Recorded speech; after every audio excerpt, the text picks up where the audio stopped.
اس کے بعد نواز شریف آیا، پہلے دن سے وہ یہی بات کر رہا تھا کہ ٹریڈ، تجارت، خوشحالی، ہمسایوں سے اچھے تعلقات، امن، کشمیر کا مسئلہ حل کر لیں.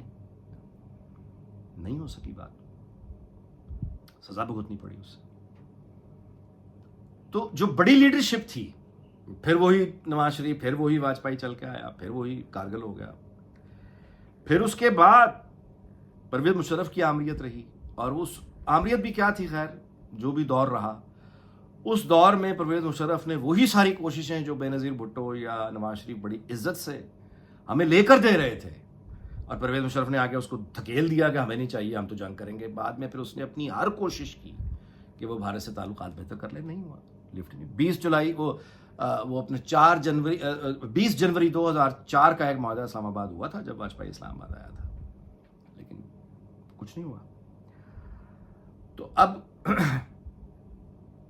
یعنی کہ وہ بات 34 سال سے جو نواز شریف کہہ رہا ہے، اس کا قصور کیا ہے؟ مطلب آدمی سوچ رہا ہے کہ بونوں کی دنیا میں اگر ایک آدمی نارمل ہائٹ کا بھی ہو نا، تو بونوں کے نزدیک وہ سب سے بڑا غدار ہوگا، کیونکہ وہ آدمی دیکھ رہا ہے آگے، بونوں کو نظر نہیں آ رہا.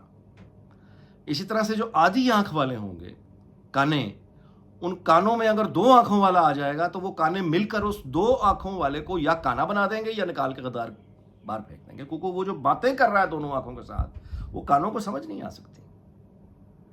اب اس کے علاوہ اور کیا کہے آدمی؟ یعنی آج مجھے یہ بتا دیجئے، کارگل ہو گیا، کیا ملا؟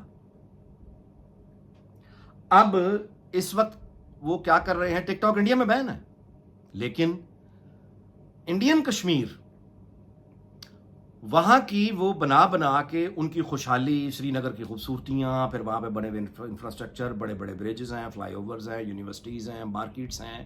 اب وہ خوبصورت جگہوں پہ جا کے صرف نیچرل نہیں بلکہ جو انفراسٹرکچر ڈیولپ ہوا ہے، آپ ٹک ٹاک پہ دیکھیں تو ایک دم ایک سیلاب آ گیا ہے بھارتی جو مقبوضہ کشمیر ہے، ان کی خوشحالی کی 30 سیکنڈ کی وہ پیس بنا کے اپلوڈ ٹک ٹاک پہ کیے چلے جا رہے ہیں. یہاں کشمیر میں بے چینی ہے پاکستانی سائڈ، اسی وقت انہوں نے ایک سیلاب مقبوضہ کشمیر کی خوشحالی کے، دیکھو اتنا پیسہ لگ رہا ہے، دیکھو لوگ اتنے خوشحال ہیں، ان کے کپڑے دیکھو، ان کے چہرے دیکھو، ان کی، یعنی وہ کشمیر جو گولیوں کی اور ایک ہیومن رائٹس وائلیشن کے حوالے سے اس کا تعارف تھا، اب اس کی خوشحالی، اس کی خوبصورتی، اس کے لوگوں کی خوشحالی، پیسہ، ترقی، اب یہ اس کا تعارف بنا کے وہ سرکولیٹ یہاں ہو رہا ہے. ان چیزوں کا بہت گہرا ڈیپ امپیکٹ ہو رہا ہے.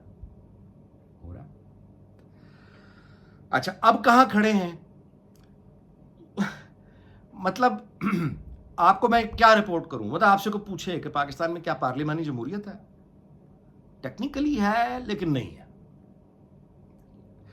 کوئی بھی انگریزی اخبار کوئی غیر ملکی اٹھا کے پڑھ لے کسی بھی دن کا تو سمجھ جائے گا کہ یہ پارلیمانی جمہوریت نام کی ہے، یہ وہ چیز نہیں ہے. اچھا تو پھر کیا ہے؟ آمریت ہے، جیسے گلف میں ہے، سعودیہ میں ہے، آمریت ہے. جواب ہے نہیں، آمریت بھی نہیں.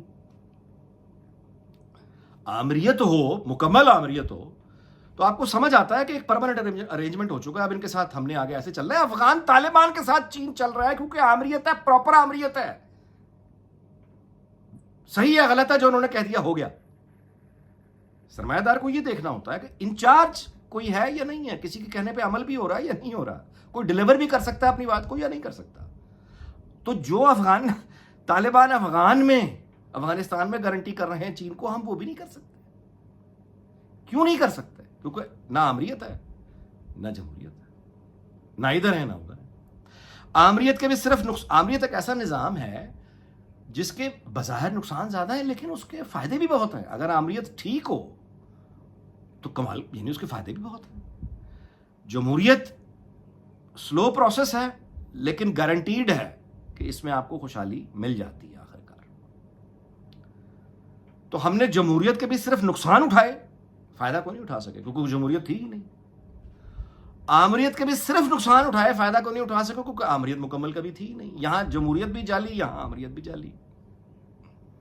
کون اب کہے گا؟ مجھے لوگ کہتے ہیں پاکستان میں جی بڑی آمریت ہے، دیکھیے جی یہ ہو رہا ہے. وہ آمریتیں ایسی ہوتی ہیں، کیا ہو گیا آپ کو؟ سعودیہ میں دیکھیں آمریت، ایم بی ایس سے آپ اتفاق کریں، آپ کو اچھا لگے آپ کو برا لگے، ہوگا وہی جو وہ چاہ رہا ہے. کیسے اس نے دنوں میں بدلا، پورے دہائیوں کی جمی جمائی روایتوں کو وہ پیچھے. یہ ہے آمریت. یعنی آمریت ہو تو پھر اس کا آمریت کے ساتھ بھی اگر مکمل کنٹرول ہو جاتا ہے معاملہ، یا پھر جمہوریت کے ساتھ ہوتا ہے. لیکن ادھر بھی نہیں ہونا ادھر بھی نہیں ہونا، اس کے ساتھ میری سمجھ سے باہر ہے کہ ہم کیا حاصل کیا اور آگے کیا کر پائیں گے. آج بھی آئین کی بالادستی ہونی چاہیے اور مکمل پارلیمانی جمہوریت کی طرف چل پڑنے چاہیے. سب کو آئین کی بالادستی کو مان لینا چاہیے آج بھی. لیکن ظاہر ہے کہ ایسا نہیں ہوگا. تو پھر کیا ہے؟ آئین اگر توڑنا تو پھر یعنی پھر اس کی جگہ تلوار آتی ہے، بندوق آتی ہے، پھر وہ کر لے پورا قبضہ. اور وہ بھی نہیں ہے. آمریت لا نہیں سکتے، جمہوریت کو چلنے نہیں دینا، یا جمہوریت لا نہیں سکتے، آمریت کو چلنے نہیں دینا. یعنی جب آمریت آتی ہے تو جمہوریت کے لیے جلوس، جب جمہوریت آتی ہے تو آمریت کے لیے کوشش ہے. اللہ ہی جانتا ہے کہ ہم کب اس نتیجے پہ پہنچیں گے کہ ہمیں آخر ملک تو مل گیا، اب اس کا کرنا کیا ہے. چلیے